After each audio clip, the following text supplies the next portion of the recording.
TFTK, translating Fero, transforming knowledges.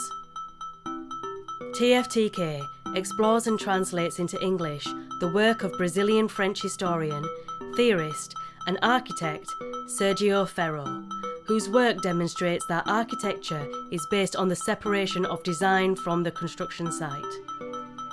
TFTK looks to Fero's work to better understand the relationship between architectural design and the production and labour of building. This audio series has been inspired by the research of TFTK academics, developing the new field of production studies. Episode 3, An Acceptable Loss. Julia Heslop is an artist and research fellow at Newcastle University. From 2017 to 2023, Julia worked on the long-term participatory research and social arts project Dwellbeing. Based in the estate of Shieldfield, Newcastle, the project worked with residents to examine the impacts of rapid urban development in the area, in the form of student accommodation, and to action community-led responses to this. This initial project has since become a community benefit society and cooperative called Dwellbeing Shieldfield, which is run by those that live and work in Shieldfield.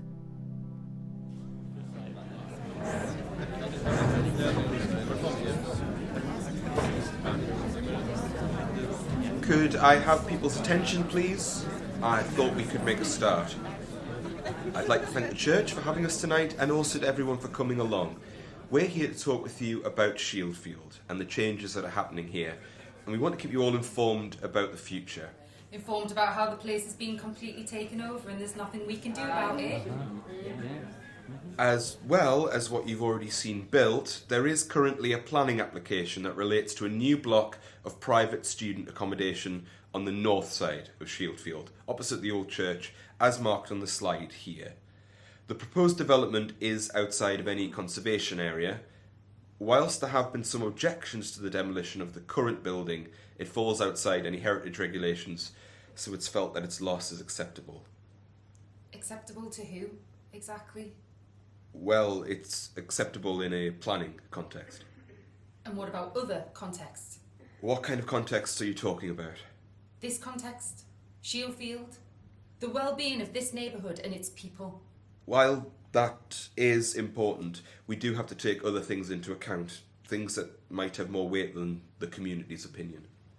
You know, I wondered whether to come here at all because I was pretty sure that what I said wouldn't make a difference. I mean, it might make a difference if it's a legitimate planning concern. Are you saying that my opinion isn't legitimate? That's not what I'm saying. It's just, I have to work within a system. In Shieldfield, right now, there's no space where all ages gather, and no spaces that are specifically for the community as well. There's now for the children here, nothing for all people, just masses of students and the noise and disturbance that they bring. This new building doesn't help with that situation at all.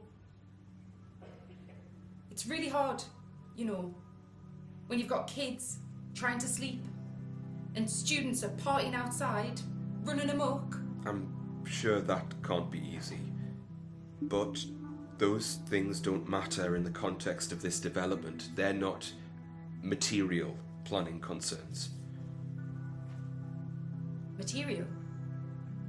They seem pretty real to me. They're not concerns that would stop the development from going ahead.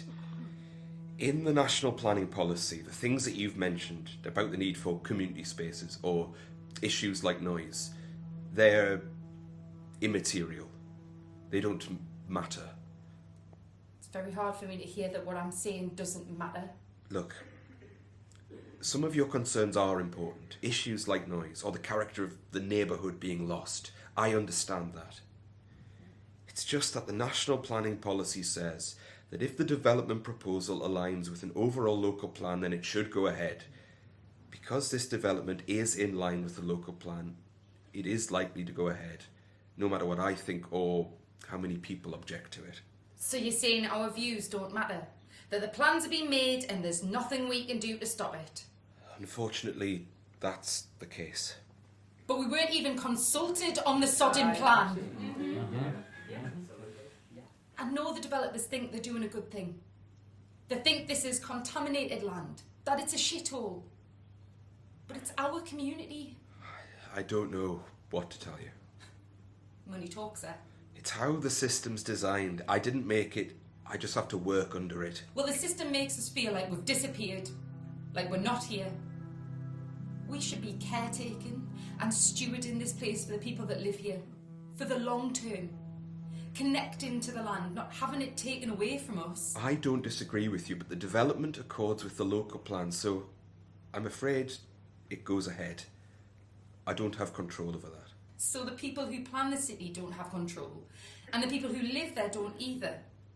Doesn't that seem daft to you? Well, yeah. I guess it does.